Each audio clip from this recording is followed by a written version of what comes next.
வாங்க. வா.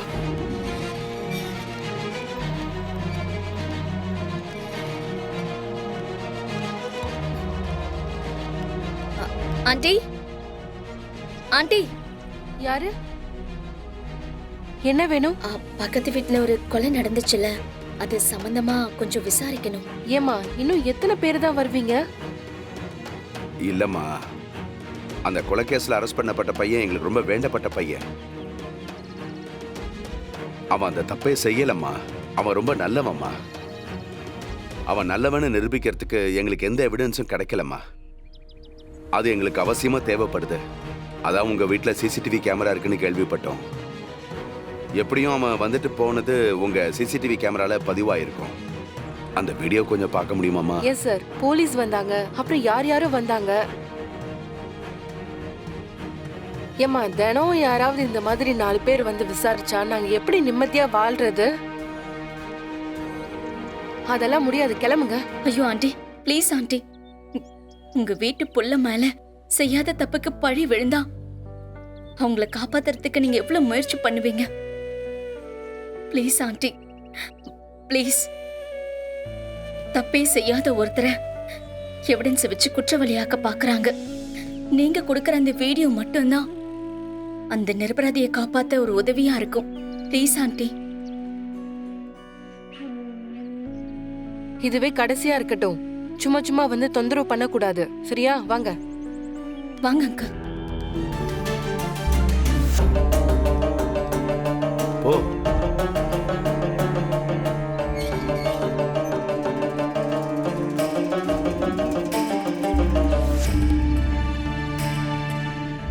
என்ன அங்கிள், அவன் வெளியே வர வீடியோ மட்டும் இருந்திருந்தா அவனுக்கும் இந்த கொலைக்கும் எந்த சம்பந்தமும் இல்லைன்னு நம்மளால ப்ரூவ் பண்ணிருக்க முடியும்ல.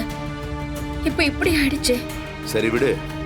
பக்கத்துல மத்த வீடுகளும் போய் பார்ப்போம். வா வாமா.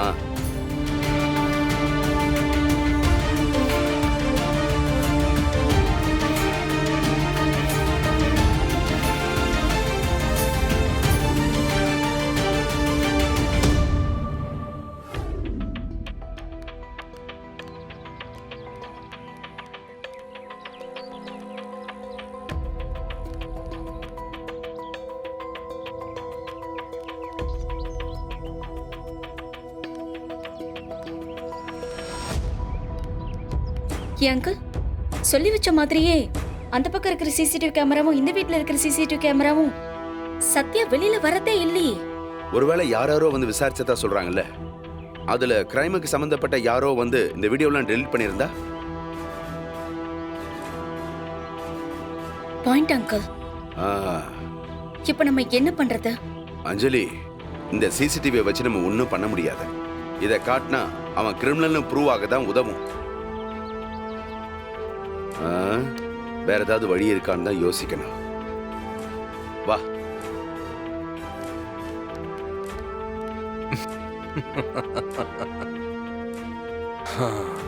இந்த சிஐடி வேலைலாம் நீ பாப்பன்னு எனக்கு தெரியும் அஞ்சலி. உன்னை பத்தி எனக்கு தெரியாதா? நீ எப்படி அவனை வெளியில கொண்டு வரன்னு நானும் பாக்குறேன். தோபரா, என்னப்பாச்சு? சார், இந்தாங்க சார். இந்த ரிப்போர்ட் கொடுத்த விஷயம் யாருக்கும் தெரிய வேணாம் சார். சரிப்பா. தெரிஞ்சதுன்னா பெரிய பிரச்சனை. நான் யாருக்கும் சொல்ல மாட்டேன்ப்பா. என் வாழ்நாள் இந்த உதவியை நான் மறக்க மாட்டேன். ரொம்ப தேங்க்ஸ்ப்பா. தேங்க்ஸ்ப்பா. தேங்க்ஸ்ண்ணா. Okay sir. மா, இந்தா வா வா.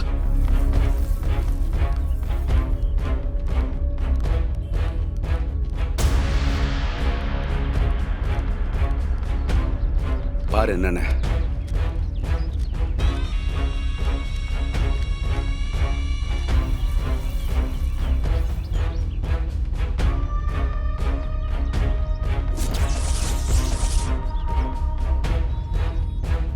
அஞ்சலி, என்னமா போட்டிருக்கு? அங்கிள், அவன் இறந்தது 11:30 ரிப்போர்ட்ல இருக்கு. மா, அப்படின்னா இது சத்யா செஞ்சிருக்க வாய்ப்பே இல்லம்மா. ஆமா அங்கிள், சத்யா சொல்றத பார்த்தா அவன் 8:30க்குலாம் அந்த வீட்டை விட்டு வெளியில வந்துட்டான். அதுக்கப்புறம் அவன் அங்க போகவும் இல்ல. ஆனா கொலை 11:30க்கு தான் நடந்திருக்கு. அப்போ சத்யா கிளம்பினதுக்கு அப்புறம் உள்ள யார போய் தான் இந்த வேலையை செஞ்சிருக்காங்க.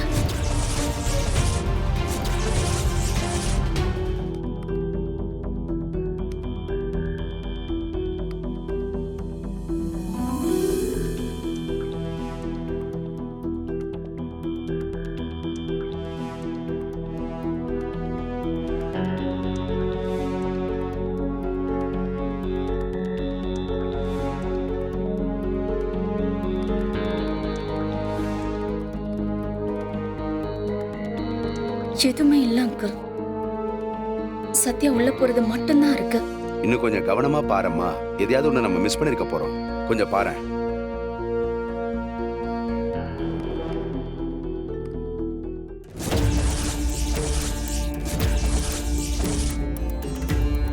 அஞ்சலி, இவன்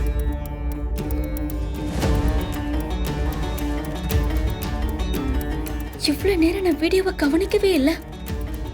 யாரோ ஒருத்தன் 8 மணிக்கு மேல வீட்டுக்குள்ள போறான். அப்புறம் இவனுக்கு என்ன நடந்திருக்குன்னு தெரிஞ்சிருக்க வாய்ப்பு இருக்குல்ல? கண்டிப்பா. அந்த போட்டோ கொஞ்சம் ஜூம் பண்ணு.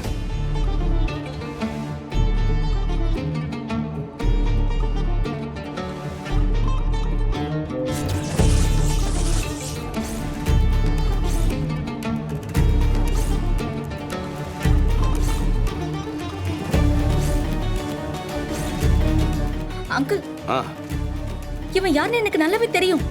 அப்படியா? அன்னைக்கு நவீன் வீட்டுக்காக நானும் சத்யாவும் மீட்டிங்க்கு போயிருந்தோம்ல, ஆமா. அப்போ நான் அவரை அங்க பார்த்தேன். அந்த வீட்ல வேலை செய்யறவர் தான் இவரு. முதல்ல இவனை தேடி கண்டுபிடிக்கணும். அப்பதான் என்ன நடந்தது நம்ம விசாரிச்சு தெரிஞ்சுக்கலாம். என்ன? Correct uncle. ஆ. அஞ்சலி, அது அவன் தானே? ஆமா அங்கிள். ஏய், வா வா, போ சீக்கிரம் சீக்கிரம் அண்ணா சீக்கிரம். அண்ணா யார் நீங்க?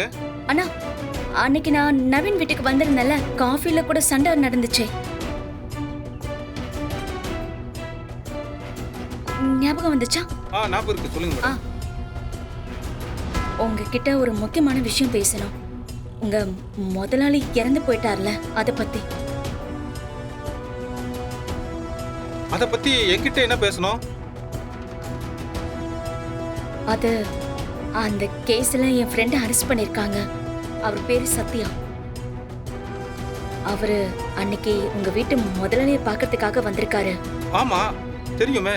அவங்க 2 பேருக்கும் பயங்கர சண்டை நடந்துச்சு. எவ்வளவு அடிச்சாங்க தெரியுமா?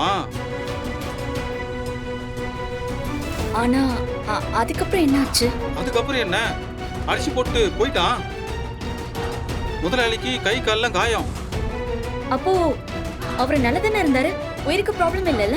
ஆமா, உயிருக்கு ஒன்றும் ஆபத்து இல்ல, நல்லா தான் இருந்தாரு.